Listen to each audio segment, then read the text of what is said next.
오늘 금요일 새벽 가운데 주시는 하나님의 말씀은 많은 사람이 돌아오더라 라는 제목으로 우리가 은혜를 나누고자 합니다.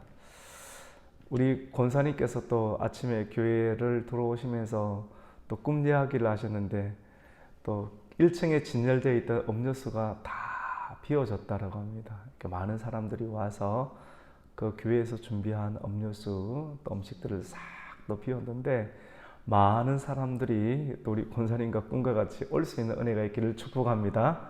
예, 꿈대로 될 줄로 믿습니다. 오순절 강림 사건으로 인해서 가장 큰 특징은 예루살렘 교회가 만들어졌습니다. 예루살렘 교회 3,000명이 모였습니다. 예수님께서 이렇게 하늘로 올라가시고 성천하신 이유 가운데 아버지께서 명하신 성령을 기다리라. 마가의 다락방에서 전혀 기도해 온전히 마음을 두고 또 기도했을 때 하나님의 성령이 임하게 됐을 때 살아있는 말씀이 선포됐습니다. 성령 강림으로 인해서 살아있는 베드로의 설교, 권능 있는 베드로의 설교가 나타나게 되었고 또 그것으로 인해서 살아있는 교회가 형성이 되었고 또 살아있는 성령의 역사 그리고 살아있는 말씀의 선포, 살아있는 교회가 형성이 되고 살아있는 성도들이 폭발적으로 3,000명이나 또 세워지게 되는 놀라운 기적의 역사가 있게 되었습니다. 이러한 은혜가 우리 가국 교회 가운데 있기를 예수님의 이름으로 축복합니다. 반드시 일어나게 될 줄로 믿습니다. 하나님의 뜻 가운데 반드시 일어납니다. 여러분, 성령의 쏟아부으심 그리고 성령의 충만함으로 어떤 일들이 일어나는가? 살아있는 말씀의 선포, 그리고 살아있는 교회, 그리고 살아있는 성도들이 만들어지더라고요. 이것은 성령으로 인해서 생명의 삶들이, 생명의 사역이, 생명력이 있는 역사가 일어나더라. 사람들이 피실피실하고 힘이 없는 거예요. 그런데 하늘로부터 임하는 성령님이 임하시니까 사람에게 생명의 역사, 살아있는 말씀, 살아있는 교회, 살아있는 성도들의 삶들이 기도와 구제와 또 모든 활동들 가운데 나타나더라라고 하는 것입니다. 여러분, 이러한 일들, 생명의 현상들이 일어나게 되는데 생명의 현상이 일어날 때 반드시 나타나는 일들은 어떤 것인가? 오늘 말씀 가운데 보면 사도 베드로의 설교를 딱 듣고 그 말씀을 들었던 사람들의 반응이 내가 어찌할꼬, 오늘 우리가 37절 말씀부터 읽게 되었는데 그들이 사도 베드로의 말씀을 듣고 마음에 찔려서 형제들아 어찌할꼬 라고 이렇게 이야기를 했을 때 베드로가 어떻게 말을 하는가 하면 너희가 회개하여 각각 예수 그리스도의 이름으로 세례를 받고 제사함을 받으라. 그리하면 성령을 받으리라. 그들이 마음에 반응이 찔려서 우리가 어찌할꼬, 마음에 찔려서 어찌할꼬. 여러분, 회개는 반드시 마음에 찔림의 역사가 일어나야 됩니다. 말씀을 듣고 마음에 찔림의 역사가 일어나면 마음에 찔렸다는 것은 마음의 중심을 관통했다고 하는 것입니다. 능력 있는 설교, 성령이 베드로에게 임해서 베드로로 하여금 말씀을 전가하게 했을 때 그 권능 있는 설교는 각 사람의 마음의 중심을 관통했다고 하는 것입니다. 중심을 관통할 때 나타나는 현상은 마음에 찔림이 있고 우리가 어찌할꼬라고 하는 반응이 나타나는 것입니다. 회개를 동반하는 것입니다. 오늘날의 많은 설교가 어떤 설교로 나타나고 있습니까? 윤리적인 설교, 도덕적인 설교, 나쁘다는 것이 아닙니다. 그리고 축복의 설교, 나쁘다는 것이 아닙니다.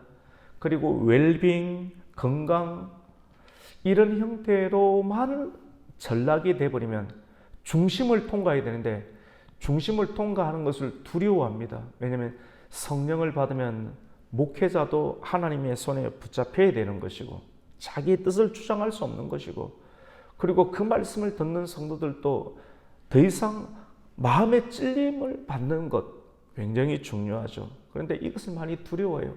회개의 설교를 하면 사람 많이 힘들어하고 두려워하는 경향이 있는데, 여러분 삶이 살아나기 위해서는, 역동감 있게 살아나는 인생이 되기 위해서는 반드시 마음의 중심이 관통이 되어야 하는 것을 말합니다. 회개는 하나님의 자녀가 되는 첫 관문입니다. 윤리, 도덕, 그리고 축복, 그리고 웰빙, 이런 거 다 좋잖아요. 하지만도 하나님의 자녀가 되지 못한다면 이 세상에서 아무리 잘 살고 천국 가지 못하고, 하나님께서 천사장의 나팔을 불고 분명하게 예수님께 다시 오실 때 우리의 이름이 들림을 받지 못한다라고 하면 무슨 소용이 있겠습니까? 하나님의 자녀가 반드시 되어야 하는 줄로 믿습니다. 그렇게 되기 위해서는 말씀을 받는 믿음이 우리에게 필요한 것이죠. 그것은 바로 회개입니다. 회개는 하나님의 자녀가 되는 첫 관문이고, 그리고 인격의 변화가 시작되는 첫 단추라고 볼 수 있습니다. 하나님의 자녀가 될 때 사람이 될 수가 있죠. 어떤 사람은 하나님의 자녀는 됐는데 인격이 성장하지 않는, 그것도 좀 문제가 있습니다. 어떤 사람 인격이 좋은 것 같은데 하나님과는 거리가 먼 사람이 있습니다. 둘 다 문제가 있습니다. 가장 올바른 성경이 우리에게 가르쳐 주시는 것은, 성령의 충만한 설교의 말씀을 듣고 우리가 마음에 찔리는 거예요. 마음에 찔림이 있다라고 하는 것은 왜 마음에 찔렸는가? 어제 베드로의 설교 말씀 가운데 너희들이 예수 그리스도를 십자가에 못 박았지만, 너희들이 예수님을 죽였지만도 하나님께서는 그를 다시 살리시고 높이 하나님의 보좌 우편에 올리셨다. 그것을 시편 16편의 말씀, 다윗의 시편에 인용하면서 능력 있는 말씀을 전가했을 때 그 말씀에서 도망갈 수가 없잖아요. 그들은 마음에 찔리는 거예요. 찔렸을 때 회개를 하든지 아니면 완전히 통째로 거부하면서 비난하면서 거부를 하든지. 근데 이 사람들은, 초대교회에 형성되었던 이 사람들은 베드로의 설교의 말씀을 듣고 비난하고 폭발적으로 던지는 일들을 하는 것이 아니라 그 말씀을 도망갈 데가 없이 그대로 받고, 아멘, 내가 어찌할꼬, 마음의 중심이 그대로 찌르는 거예요.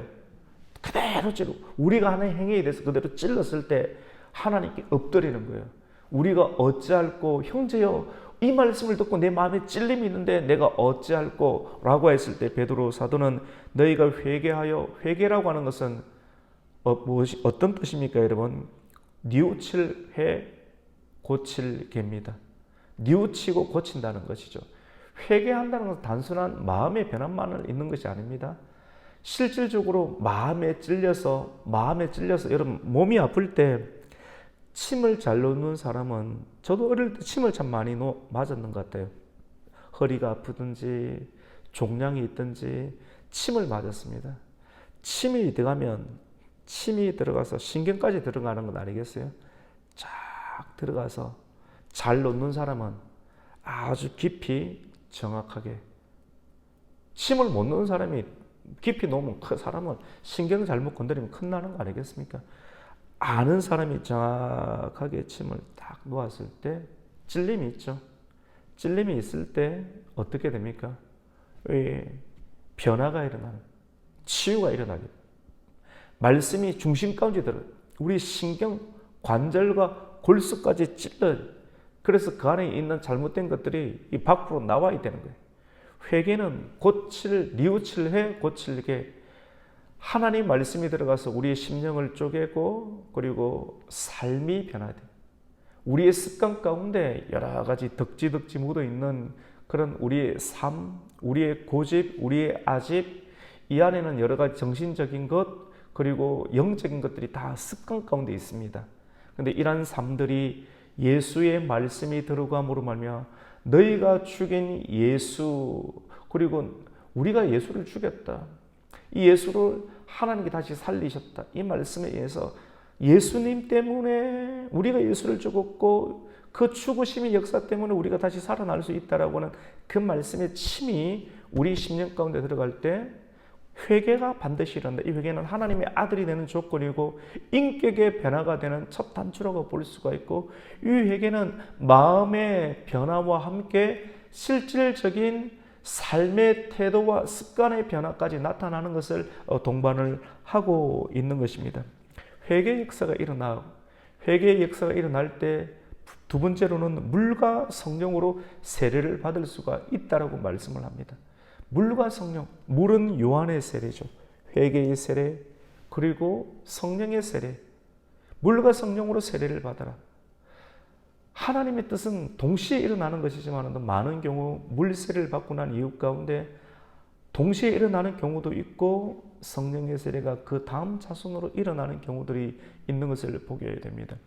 성령의 세례는 초대교회 가운데 오순절날 일어났던 그때만 일어나는 것이 아니라, 단회적이라고 하는 것은 그때만 일어나는 것이 아니라 모든 사람들, 예수를 믿는 사람들 가운데 오늘날도 성령의 세례가 일어나는 거예요.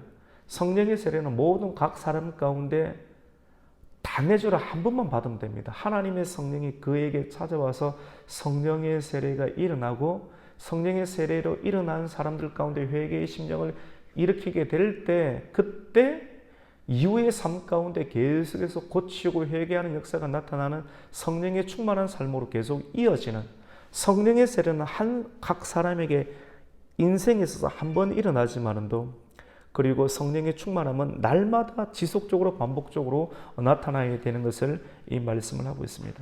이러한 일들이 일어날 때 실제적으로 죄사함을 받게 됩니다. 죄사함을 받아야지만이 은혜를 받게 되는 것입니다. 맞죠? 은혜를 받게 됩니다. 죄사함을 받아야지 은혜를 받는 거예요. 죄가 우리를 지배하는 인생은, 여러분, 우리가 잠깐 어떤 좋은 일, 선한 일을 할 수가 있겠지만도 죄가 있는 상태에서는, 죄사함이 있는 상태에서는 그것을 지속적으로 하지 못해요. 죄사함이 있으면 사람이 죄의 지배를 받게 되면 계속해서 실정을 느낍니다. 무기력하고 실정을 느끼는 거예요. 신앙생활을 하더라도 조금 하다가 포기해버리는 실정을 느끼기. 이 실정이라는 부분들은 단순한 감정이 아닙니다. 죄가 그 사람을 지배하게 되면, 지배하는 인생은 교회를 가더라도 조금 다니다가 실정을 느끼는 거예요. 계속 바꾸는 거예요. 교회도, 사람도, 마음도 계속 바뀌어서 누구의 죄의 지배를 받고 있기 때문에 그런 실정의 역사가 나타나게 돼요. 그런데 죄 사함을 받게 되면 나타나는 현상이 실정을 이기는 인생을 살게 되는 것입니다. 여러분의 인생 가운데 실정을 이기는 역사가 있기를 축복합니다. 실정 굉장히 중요하죠. 오늘날 많은 사람들이 변덕스럽지 않습니까? 죄가 많이 지배하는 거예요. 성령을 받아야 돼요. 오순절날 임하였던 그 성령을 우리가 사모하고, 그리고 기도에 힘쓰고, 정해진 자리, 공간, 시간 계속 기도해서 하나님의 성령을 받고 성령의 충만한 인생을 계속 살아날 때 실정을 이기게 되고, 분노를 이기게 되고, 여러 가지 장애적, 습관적 상황들을 이겨낼 수 있는 역사가 있게 됩니다. 이러한 일들이 일어날 때, 살아있는 말씀 선포로 회개의 역사가 일어날 때, 그리스도 이름으로 세례를 받고 성령을 선물로 받게 될 때, 교회는 살아있는 교회가 나타나게 됩니다. 우리가 말씀을 상고하면서 계속해서 우리가 돌아가고 싶은 영적인 회개의 본능은 초대교회로 돌아가야 된다. 초대교회. 베드로의 설교를 통해서 오순절날 성령을 받고, 그리고 그 교회 가운데 모인 수가 3,000명이 만들어지게 되는데, 이 3,000명이 만들어지는 단순하게 대교회가 되어야 된다, 엄청난 큰 교회가 되어야 된다는 그런 내용을 떠나서 하나님을 믿는 사람들이 많이 모여지는, 예수를 다 부인하고 도망갔지만도 성령이 오심으로 인해서 많은 사람이 돌아오더라. 어디로? 교회로 돌아오더라. 교회가 만들어지고 주님께로 돌아오는 역사가 일어나게 되는데, 이런 살아있는 교회의 특징은 어떻게 드러나는가? 오늘 말씀은 또 기록을 하고 있습니다. 첫 번째로는 살아있는 교회의 특징은 같이 봅시다. 가르침이 있습니다. 교육이 있습니다. 교육이 일어나야 됩니다. 사도의 가르침을 받더라. 우리가 그 말씀을 우리가 한번 보겠습니다. 우리 41절과 42절 많은 수가 모이는데 그 다음에 41절, 42절 같이 읽습니다. 그 말을 받은 사람들은 세례를 받음에 이날에 신도의 수가 3천이나 되더라. 와, 정말 많죠. 이런 3천적 역사가 있기를 바라고요. 우리 42절을 또 읽습니다. 그들이 사도의 가르침을 받아 서로 교제하고 떡을 떼며 오로지 기도하기를 힘쓰니라. 살아있는 교회의 특징은 같이 봅시다. 사도의 가르침이 있습니다. 가르침, 사도가 있고요. 하나님의 사람들이 사도라고 하는 것은 보냄을 받은 자라는 뜻입니다. 보냄을 받은 자. 우리가 부르심을 받았지만 보냄을 받지는 않는 것 같아요. 성교적 사명을 감당하는 사람이 되어야 되거든요.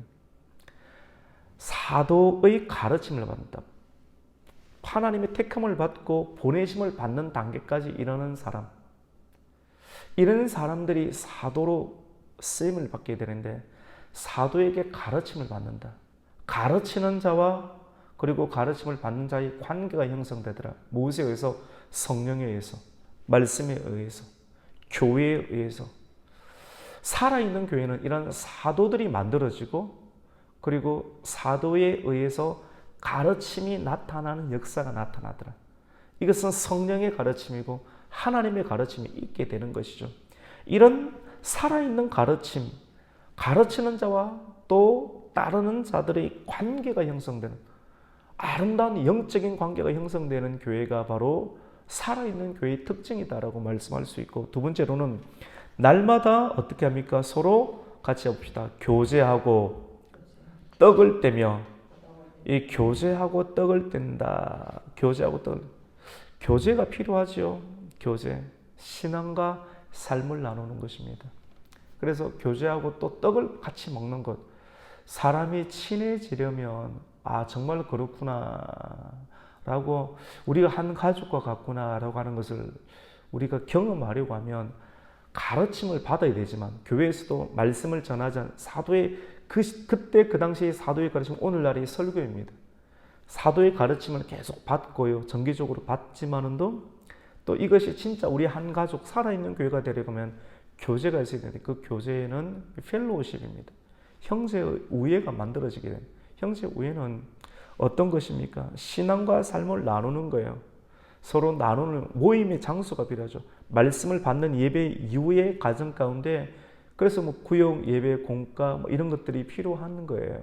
그래서 집을 오픈하기도 하고, 그리고 식사를 함께 나누는 것. 그 교회 식사를 이렇게 하려면 누군가 헌신이 필요한 것 아니겠습니까? 누군가 헌신이 이렇게 만들어지기 위해서는 성령을 받은 사람이 헌신하는 거예요. 하나님의 영이 그 사람을 지배하는 거예요. 이렇게 성령을 받는 사람이 나타나기 위해서는 말씀을 붙잡고 전혀 기도에 힘쓰는 사람들의 시간과 공간과 가정들이 있을 때 그런 준비된 사람들이 만들어지게 되는 교회가 형성이 되는 것이죠. 그래서 우리가 매주마다는 그렇게 못하지만 앞으로는 그렇게 해야 될 것 같아요. 헌신대수자가 계속 나와야 되겠죠. 부엌에 들어가서 봉사하고 일찍 와서 봉사하고, 내일이 아니라 남을 위해서 내가 일찍 오고 내가 잠을 덜 자고 내 물질을 쓰고 남들에게 더 헌신하는 거예요. 내가 돈을 벌고 건강한 것은 남을 위해서 헌신하기 위해서, 하나님의 뜻을 위해서, 이웃을 위해서 헌신하기 위해서, 나보다 더 연약한 성도들을 먹이기 위해서 헌신하는 사람들이 많아지는 거예요. 이게 교제입니다. 교제. 그래서 밥을 함께 먹고 그리고 간증을 나누고 하나님의 역사가 내 삶 가운데 어떻게 일어나는지를 주변의 사람 가운데 알려주고, 나타나는 현상들이, 이런 이상한 일들이, 이것은 무엇인가? 하나님의 축복을 받게 되면 사단의 시험이 있어. 그때는 또 말씀을 붙잡아야 돼. 이렇게 권면하고 교제하고 떡을 떼는 그런 일들. 떡을 뺀다는 건 함께 식사 교제도 하지만도 성찬도 함께 있는 것이죠.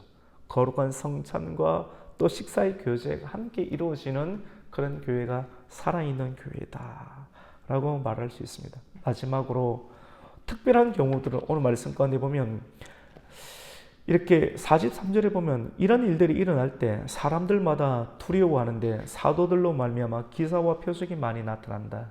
초대교회 가운데 능력이 많이 일어납니다. 기적이 많이 일어났습니다. 이런 성령의 역사, 말씀, 살아있는 말씀의 증거를 통해서 사람들이 교회에 계속 모이고 이런 일들이 지구상에 있었다라고 하는 거예요. 이런 일들이 일어났을 때 사도들이 말씀을 전할 때 죽었던 자들이 일어나고 병이 치유가 되고 귀신이 떠나가고 놀라운 어떤 이적들이 일어나고 표적들이 많이 일어나는 것이죠. 이런 표적들 가운데 이런 영적인 현상들과 함께 사람들의 마음이 변화가 되어서 돈이 많은 사람과 상대적으로 돈이 적은 사람들이잖아요. 계급이 형성되잖아요. 진짜 교회와는 이 계급이 무너지게 되는 거예요. 계급이 무너지게 되는 것이 어떤 것이냐면 권위와 돈을 많이 가지고 있는 자들이 헌신하는 거예요. 헌신해서 자기의 재산을 팔아서 사도들에게 주고 사도들은 그 재산을 받아서 어떻게 하냐면 가난하고 없는 자들 가운데 계속 분배하는 일들이 일어납니다. 이 성경을 두고 어떤 사람들은 사회주의 형상들이 만들어지는 경향들이 있는데 이런 해방신학이 아니고요. 진짜 참된 하나님의 성령의 역사에 의해서 가진 자들이 성령에 의해서 재산을 팔아서 그 재산을 얻고 어려워 힘든 자들에게 나누는 선교적인 교회로 변화가 되더라라고 말씀을 하고 있습니다. 우리 44절과 45절을 한번 읽습니다. 시작. 믿는 사람이 다 함께 있어 모든 물건을 서로 통용하고 또 재산과 소유를 팔아 각 사람의 필요를 따라 나눠주며 날마다 마음을 같이하고 성전에 모이기를 힘쓰고 집에서 떡을 떼고 기쁨과 순전한 마음으로 음식을 떼고 하나님을 찬미하는 일들이 있으니까 하나님께서 구원받는 수를 많아지게 하더라라고 말을 했습니다. 우리 교회가 부흥되고 여러분의 가정과 교회는 뗄 수 없는 관계가 있거든요. 가정과 교회와 나라가. 그래서 여러분 잘 되기 위해서는 이 영적인 논리인데 믿음이 또 필요하거든요. 근데 이거 가르쳐 줘야 돼요. 잘 되기 위해서는 예를 들어서 여러분이 월급이 많아지고 1년에 연봉이 예를 들어서 여러분이 한 1억이 되기 위해서는 돈을 많이 받고 싶지 않습니까? 이렇게 되기 위해서는 하나님의 선교적인 일들을 믿음으로 감당하는 거예요. 먼저 그의 나라와 그의 의를 구하라. 그의 일들을 감당하는 거예요. 이건 또 하기 싫은 마음이 또 있는 거예요. 그러면 그냥 계속 머무르는 거예요. 영적인 원리가 그렇습니다. 근데 이 일들을 기쁨으로 받아서 계속 성장하게 될 때 선교는 어떤 것이냐? 해외 선교. 제가 이 가곡교회를 또 섬기면서 하나님께 구하면서 하나님께서 마음을 주시는 것이 해외 선교사도 풀타임으로 하는 사람들도 파송해야 되겠죠. 그렇지만 또 파트타임으로 하는 파송, 조금씩 이렇게 넣어주는 그런 선교사도 파송하고 돕는 선교사도 파송하고 해외 선교사도 있어야 되고 오늘날은 또 방송 선교사, 우리 가곡교회가 섬기는 CTS 같은 방송 선교사, 그 방송의 일도 굉장히 중요하거든요. 계속 선교하는 방송 선교. 그 다음에 어린 아이 세대들 있잖아요. 교육 세대. 우리 교회 안에 있는 어린아이들도 포함하고 그리고 특별한 인재들을 기르는 그러한 학교, 대안학교 이런 쪽으로 해서 인재들을 길러서 이런 총체적인 해외 선교, 방송 선교, 이 교육 선교 이 세 가지를 함께 우리 가곡교회가 일으켜야 되겠다라고 하는 비전을 받게 되었습니다. 그래서 오늘 이 말씀을 통해서 성령이 임하면 살아있는 설교가 나오고 성령이 임했을 때 살아있는 초대교회가 만들어지게 되고 성령이 임했을 때 살아있는 성도들이 만들어지더라, 많아지더라. 이러한 일들을 통해서 하나님의 나라가 선교와 구제와 봉사와 교육을 통해서 온 세계 가운데 흩어져 나가더라. 이러한 말씀을 우리가 듣게 됐고 이 말씀을 다시 우리가 받아서 이러한 일들 가운데 하나님 우리 교회가 일들을 하게 해주세요. 꿈을 꾸고 꿈을 말씀으로 심고 그 꿈을 또 심고 또 기도할 때 그 꿈이 성취될 수 있는 역사가 이 가곡교회 현장 가운데 계속해서 일어나기를 예수님의 이름으로 축복합니다. 아멘. 하나님 아버지 감사를 드립니다. 오늘 금요일 새벽을 우리에게 깨워주시고 사도행전 2장 말씀을 통해서 하나님의 사람들이 많은 사람들이 모이기 시작하더라. 들어오기 시작하더라.